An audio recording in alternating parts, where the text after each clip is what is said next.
Dear student, myself Rajendra Aseri. I am assistant professor in computer science department at Government Bangad PG College, Didwana. Dear student, in the previous class we discussed various concepts on transaction and management system. Under that topic we covered various acid property of transaction, then how to implement the concept of concurrency, isolation. So in order to implement those concepts we discussed various protocols like log based protocol, two phase protocol, and in those protocol we discussed about various log, different mode like shared mode, exclusive mode, intention shared mode, exclusive shared mode, and exclusive and shared intention mode. All these concepts we discussed already. Now in the just previous class we started a new topic on the validation based protocol and multi-version concurrency control mechanism, right? So till now we covered about the isolation property, means when there are more than one transaction are happening in parallel, then how to maintain the isolation property in those transaction in order to just restrict them to influence the operation of each other transaction. After that, we implemented the concept of concurrency control, then log-based protocol, timestamp protocol, validation-based protocol, then multi-version schemes we already discussed. And then we discussed about insert and delete operation in that scheme. Now today we are starting a new concept called as index structure and implementation of concurrency in index structure. So first point, index locking protocol. So index locking protocol are in that every relation must have at least one index. Since we are implementing locking mechanism on index, that's why the condition should be met that every relation must have at least one index. Next, a transaction can access tuples only after finding them through one or more indexes on the relation. Now a transaction T of I that perform a lookup or searching must lock all the index leaf node that it accesses in shared mode. Again I am explaining this concept. Suppose a particular transaction Ti which are performing a lookup must lock, it is a necessary condition, must lock all the index leaf nodes that it accesses in shared mode. Now, even if the leaf node does not contain any tuple which satisfy the index lookup, example for a range query, no tuple in a leaf is in the range. So transaction Ti that inserts, updates or deletes a particular tuple Ti in a relation R must update all the indexes. Clear? It should must update all the indexes related to relation R. It should it must obtain exclusive lock on all the index leaf node affected by the insert, delete or update operation. Means if a particular transaction Ti which wants to insert, update or delete a particular tuple Ti in the relation R, then there are some condition which need to meet. First, it must update all the indexes related to relation R. It must obtain exclusive locks on all the index leaf node affected by the insert, delete and update operation. Now the rules of two-phase locking protocol must be observed. Now it guarantees that phantom phenomena should not occur. Okay. Now weak level of consistency. So consistency means if there are more than one transaction are happening in the form of schedule, then the effective values of the operations before starting the transaction should be equal to the effective value of the operations after the end of the transaction. If they are maintained, then we will say that consistency is maintained. So degree to consistency, what do you mean by this? So differs from two-phase locking. In two-phase locking, what happened in that shared lock may be released at any time and locks may be acquired at any time. Means in two-phase locking there were two phase. First phase was growing phase and second phase was shrinking phase. So in that shared mode, uh, lock may be released at any time and locks may be acquired at any time. So exclusive locks must be held till end of the transaction, right? Now serializability is not guaranteed. Programmer must ensure that no erroneous database state will occur, right? Now next is cursor stability. Now for read, each tuple is locked. Read and lock is immediately released. Now exclusive locks are held till end of the transaction. Means until and unless all the operation related to particular transaction are executed, completed, reflected in the database, exclusive lock will be held. Clear? We can say at the end of the transaction exclusive lock will be released, right? Now it is cursor stability is a special case of degree to consistency, right? Now in weak level consistency in SQL, how to implement? So SQL allow non serializable execution. Non serializable execution means we can perform partial operation of a transaction, then we can switch to another transaction, then perform some operation of that transaction, then we can again switch to new transaction. So in this manner there may be a switching between the transaction. That's why it is called as a non-serializable execution, right? Now in SQL, by default all the transactions are serializable. Okay, so serializable is the by default.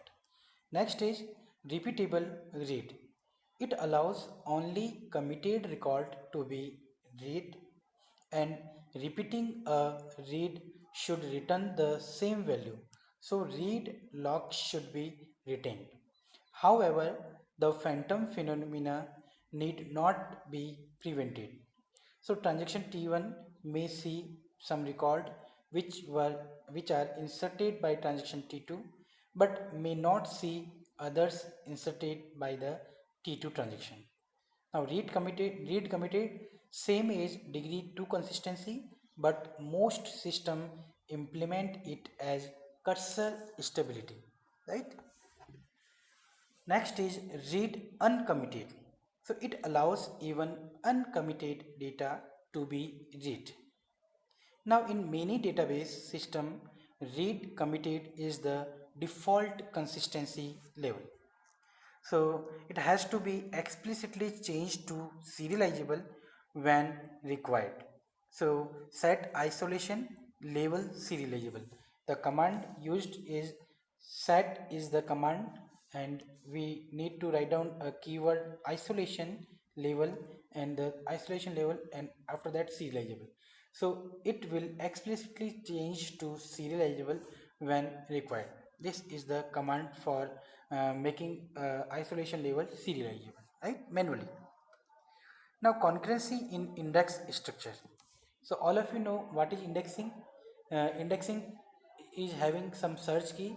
So based on those search key, it is very easy to search a particular record, okay, in a file system. So concurrency in index structure.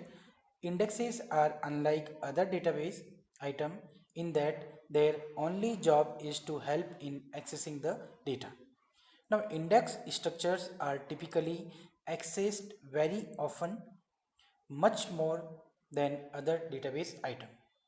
Now treating index structure like other database items, example, by two-phase locking of index nodes can lead to low concurrency.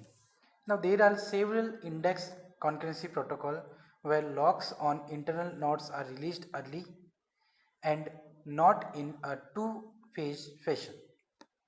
So it is acceptable to have non-serializable concurrent access to an index as long as the accuracy of the index is maintained.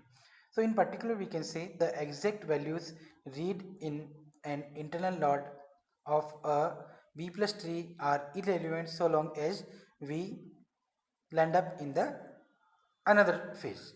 So concurrency in index structure. So some example of index concurrency protocol are written here. So using crabbing instead of two-phase locking on the nodes of the B plus tree as follows. How to? So during search, insertion or deletion operation, what happen? First point, first lock the root node in shared mode. Second, after locking all the required children of a node in shared mode, release the lock on the node. Clear? So first what we need to do, first lock the root node in shared mode. Second, after locking all the required children of a node in shared mode, release the lock on the node. Now during insertion, deletion, upgrade leaf node locks to exclusive node mode. When splitting or coalescing requires changes to a parent, lock the parent in exclusive mode. Now, above protocol can cause excessive deadlock. How? So, search coming down the tree deadlock with updates going up the tree. It can abort and restart search without affecting the transaction. So the intuition is release lock on parent before acquiring the lock on child and deal with changes that may have happened between lock release and acquire, right? Now next key locking. It is again important concept. Next key locking means index locking protocol to prevent phantoms required locking entire leaf node. How? So it can result in poor concurrency if there are many insert operation. So some alternatives are there. For an index lookup, we need to lock all the values that satisfy the index lookup. In that we need to match the lookup value or which fall in the lookup range. Now also we need to lock next key value in the index. Now lock mode, S for lookup, that is SED mode is used for the lookups. Exclusive mode is used for insert, delete and update operation. It ensures that range queries will conflict with insert, delete and update. Now regardless of which happens first, as long as both are concurrent. Okay, so in this lecture we covered mainly the concept of index locking protocol, then some basic point that in order to implement a transaction that insert, update or delete a particular tuple in relation, then what are the various condition, like it must update all the indexes to the relation R, it must obtain exclusive lock for all the index leaf node affected by the insert, update or delete operation. Then we discussed about under the weak level of the consistency concept, degree to consistency, then cursor stability concept we discussed, then what is the meaning of serializable, by default all the transaction or scheduled serializable, repeatable read, then read committed and read uncommitted, and in order to implement with help of SQL the command is set isolation label serializable. So here set is the command used in SQL structured query language, which will set the isolation level as serializable. Then how to implement concurrency in index structure. So what are the various concept related to this we already discussed. Then some here it is written that we need to use crabbing instead of two-phase locking protocol. Why? Because nodes of the B plus tree, because there are some search, insert and deletion operation will be much easier. Okay, then the concept of next key locking we discussed. In that index locking protocol we need to prevent the phantom which required the locking of the entire leaf. So some alternative is lock all the values that satisfy index lookup and match lookup value and fall in the lookup range. And after that we need to lock next key value in the index. Okay, so regardless of which one happens first, as long as both are the concurrent. So that's all from this lecture. Thank